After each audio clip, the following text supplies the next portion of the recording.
This is just the latest in a long chain of incredibly divisive Supreme Court replacement conversations. There's particular reason in this case why it's so bad. But what if we could come up with a way to fix it going forward? It's not impossible, actually. Ro Khanna and others are putting forward a bill that aims to do that. And he tweeted about that bill saying, you can't face a national crisis every time there's a SCOTUS vacancy. I'm introducing a bill to impose 18-year term limits on future justices, long enough to influence judicial trends, but not so entrenched. Every president appoints 2 per term. Thoughts? And I have some. This reminds me, I didn't go back and check, but I believe this is basically what John Oliver laid out a year or two ago about possible reforms to the Supreme Court. And it's not to say that there wouldn't be issues with this as well, but there's, I think, a lot to like in this. And if Republicans were anything other than being crazy right now, they should look forward to this too, because then winning the presidency gives you a predictable amount of influence over the Supreme Court, not a crazy amount. And if you only get 1 term, you're definitely not gonna take control of it. Even if you get 2 terms, you're not gonna have a clear majority just based on that. It is a very fair, gradual period of change to the Supreme Court. This bill, by the way, would also exempt everyone who's already on the court. So how nice of a gesture is that? This just seems so much more reasonable.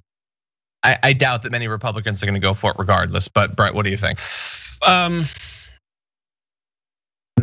Yes, I like this idea. I think it is a very helpful way to reimagine norms that seem like they've been around forever, what they haven't been around since the beginning. Like what we consider to be how the Supreme Court works, it's not always been that way. And that is the trick. That's the reason the Supreme Court looks like it did over your shoulder when it started. It's like, look at these big ancient Greek buildings that were built in 1786, or whatever. It mimics, it is classically inspired. It is not from antiquity. That is the trick of the Supreme Court, and I've talked about how we put robes on them so they're just floating disembodied heads of judgment and no emotion.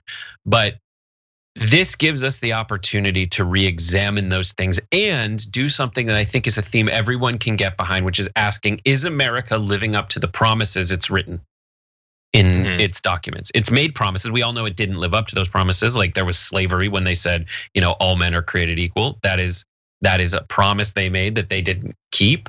And we have striven as a country to have it hold up its end of those promises. But here, yes, I like the spirit. Now, this ties the Supreme Court to the outcomes. This kind of seems like it ties the Supreme Court to the will of the people, because the people elect the president elects these folks, and this is it refreshes every so often. But the president is not the result of the will of the people. It hasn't been for a Republican in a very long time. Getting Bush into the White House, most people didn't want that, right? Most voters didn't want that. Not the first time at the very least. Yeah, that's what I said. Getting him into the White House, most people didn't do that. And then Trump getting into the White House, most people didn't want that. So we are tying seemingly we're tying this to the president seems to go back and forth, but the will of the people.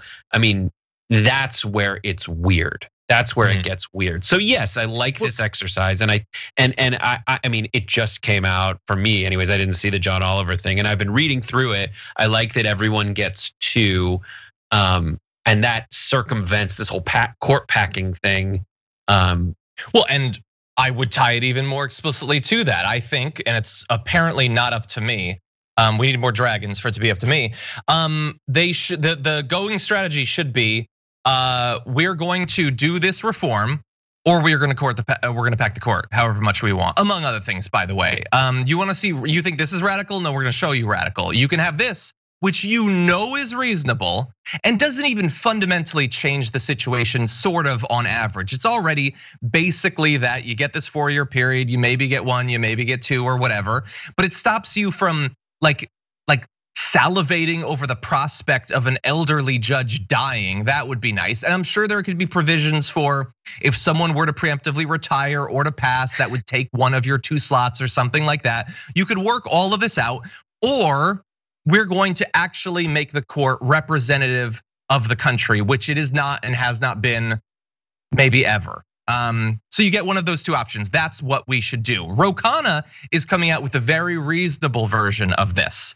Anything beyond that that is needed is going to seem less reasonable, but it's really up to them. They can support something like this, or they can force the hand of the Democrats. Maybe not the Democrats we have now, but the Democrats who are going to take out the Democrats we have now. They will be the ones that will put into effect these reforms.